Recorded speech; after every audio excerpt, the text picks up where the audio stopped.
What is going on, guys? Joey Suggs here. Welcome to today's video. Welcome back to the channel. Welcome to the channel if you're new here for the first time.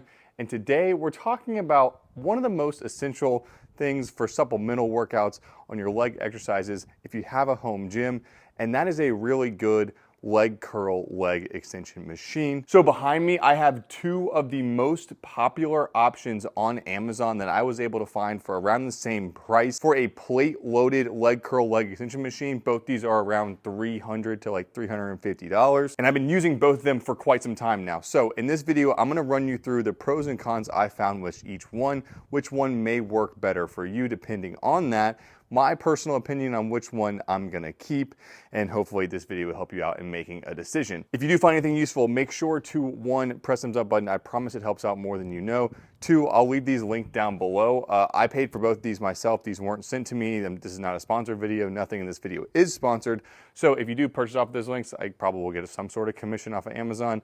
That'll help me out just a little bit. But without further ado, let's hop in and check these things out. So looking at the two on the left, we have the Spart leg extension leg curl machine, and on the left we have the GMWD leg curl leg extension machine. They're both plate loaded machines with a lot of similarities, but there are some key differences, so we'll go over that as well. All right, first things first, if you've never played with one of these machines before, the functionality of it may be a little different, a little new to you, so I want to go over that first and what both of these aim to do. So the two main functions are a leg curl leg extension machine, and very simply put, it's like a lever-based machine that's going to be loaded. Your weight curve is going to be loaded based off of gravity. So that being said, as I pull this back all the way, I feel almost no resistance in this portion of the rep, and only when I get to about here is when it actually starts to load up on the actual feel of the weight, and I can feel that all the way through to the top. Now to kind of cheat this and feel the weight all the way through the rep, you can also pull this back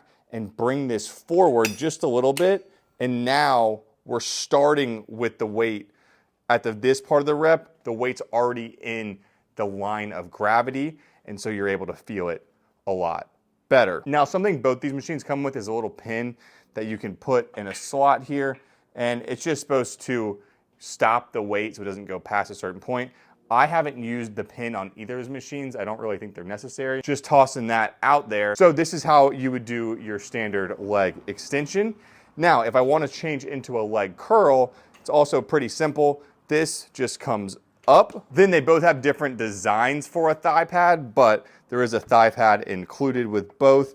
This slides in, goes down, and you're doing your leg curls now. Now, besides that, there are I can think on the top of my head like 4 or 5 different other exercises that you can do with this, but we're not gonna focus on those in this video. I can do a whole separate video on something like that. Now that we have the general function down, I wanna go over the pros and cons I've found from using each machine. And since we're on this machine, let's go ahead and start with the Spart. For me, one of the biggest pros is the size of this seat right here. This seat compared to the GMWD seat is much bigger. It's much wider, it's much longer. You have a lot more area to work with. And for me being like 6'4", around 220, that means a lot. Something else that I thought was a pro to begin with, and it still probably is you have the adjustability of your leg pad here to come up and down based on either whatever exercise you want to do or just on your overall height. So having that adjustability is really nice. Another pro for me is the removable portion of a thigh pad. It's nice to not have to use it whenever you're doing leg extensions because it just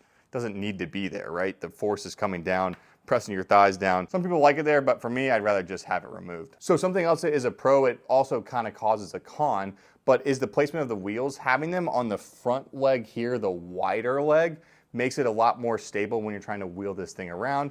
If you're not moving it too often, not a big deal. And like I said, that does kind of bring me into a con, and that's when you have bumper size plates. For some reason, the weight hits the wheel on every single rep. I don't know why that is. They could have just made this arm a little shorter, or just the machine overall a little taller, or just brought the wheels in just a little bit. Would have been fixed, but you can definitely feel it as you're doing your reps that the weight is hitting a wheel and like rolling back. Not a deal breaker, but kind of annoying. All right, and with that mini con, let's move into one of the biggest cons I found with the machine, and that is the seat doesn't adjust. It's very typical to see a little bit of an angle whenever you're doing both a leg curl and a leg extension. And for me, I get a much better stretch on my quads and my hamstrings when I do have that elevation. But this machine offers no tilt. I don't know why. I even tried shoving like metal plates in the middle of it and still bolting it in. Didn't really make a difference. If anything, the seat wobbles a little bit more because of it, but super sad to see. And this also causes another con for me, is that because the seat doesn't elevate, now whenever I do reps, my feet hit the bar.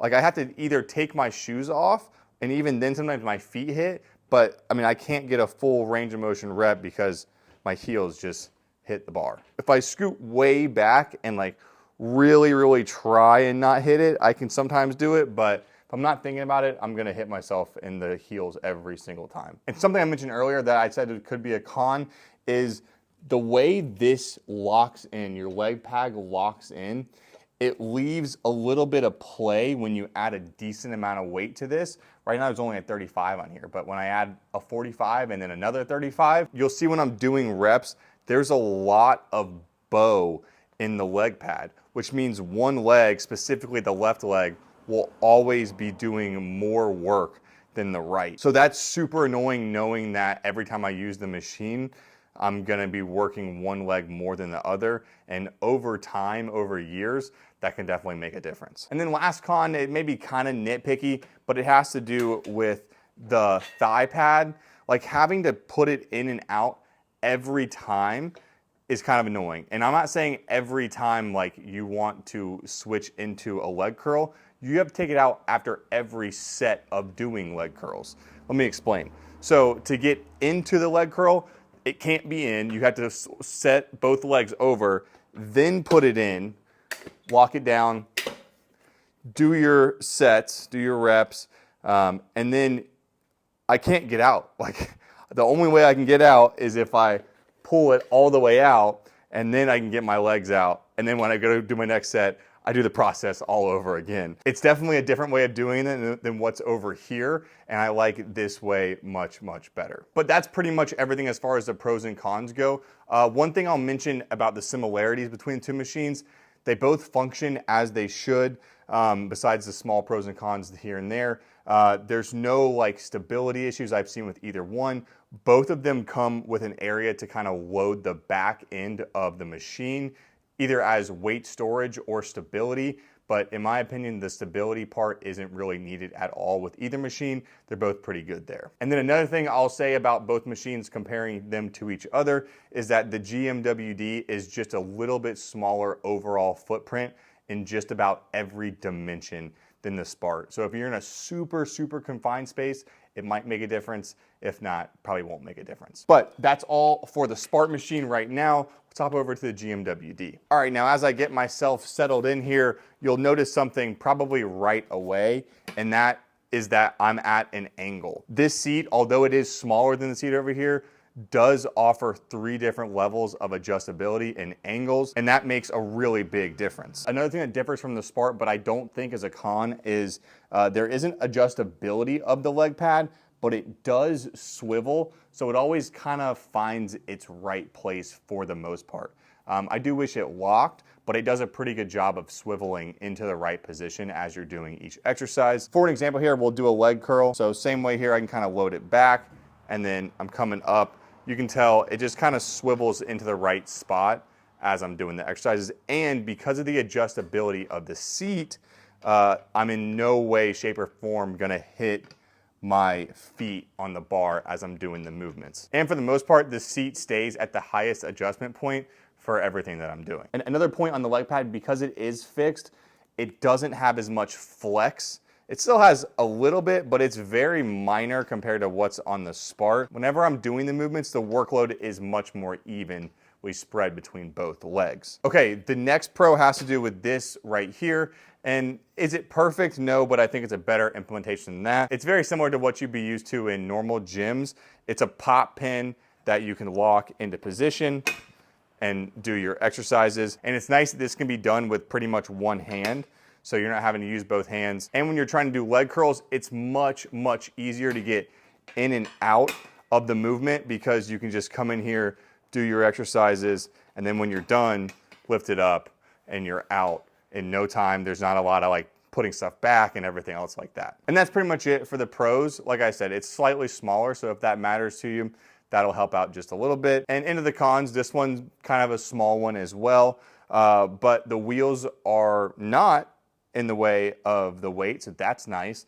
But they are at the back of the machine. They're pretty much useless. The back machine leg is so much smaller than the front, and there's way more weight at the front that you pretty much have to pick the machine up. It's a lot harder to wheel it around when all the weight's at the front and on one side. Biggest con of this machine, and that is the size of the seat in the back pad. So right now, the back pad is all the way back, and I cannot touch the back of my legs, the back of my knees to the pad. I mean, maybe if I like really scoot back and get in there, but it's pretty tough to do so. The back pad doesn't give you enough room at the back, and the seat is just too small for me personally. Now, I've actually found a little bit of a fix for this, and although I don't think it's an incredible fix, it's been working okay for me recently, and that is completely taking the back pad out. So I just leave this like on the floor, and then I have this like little knee pad thing that I've just been sitting here, and it saves me probably about, I don't know, 2.5 inches, but that 2.5 inches makes a pretty big difference. And especially on like leg curls, I can get a much better rep when I just scoot back just those couple inches. And as I'm in the leg curl variation right now, if I leave the leg pads as is and I don't try and like really scoot it all the way up to my ankles, I can't get a full range of motion sometimes. So sometimes the leg pad itself will hit the back or the frame of the chair, the seat, and I can't get a full stretch. It's probably like 90 or 95% of the way there, but I think if the lever arm was just a little bit bigger, or if I put the leg pad just a little further up on my ankles, it doesn't happen either. But as I come out of that, I'm gonna go into a leg extension, and I've kind of found there's no real good way to be able to, I don't know, I like to see my quads when I'm doing the exercise. So either I have the leg pad on my knees as I'm doing the exercise, which is kind of weird, or I have it locked up here and I can't see it. It's kind of a dumb one, I know, and a little nitpicky, but just thought I'd throw it out there. If this whole assembly was removable, that'd be pretty cool, but I can understand why it's not. But as far as pros and cons go, that is pretty much it for this machine. Okay, so all pros and cons of both machines taken into consideration. Which one am I going to keep using? Which one am I going to get rid of? And which one would I recommend to you? For me personally, the GMWD has been my favorite out of the two. Having the seat adjustability is really big for me. That, along with having much less flex in the leg pad itself, absolutely sold me. Those two things are the main reasons why I chose this one over the Spart. Now, to make this machine better or perfect, I would love it to just be a little bit bigger in the seat and a little more room at the back pad. But all around for me, it's the better option. And I feel like for most of your scenarios too, it's probably the better option, especially if you're not someone who's 6'4". The size of the seat and back pad might not even be a con for you. So between the two, I'm gonna be keeping the GMWD, and I'm actually not gonna get rid of the Spart. I'm gonna bring it to my office and let the guys use it there because we don't have anything like that. So let me know any questions you have in the comments down below. I'll get to them there, I'll get back to you there.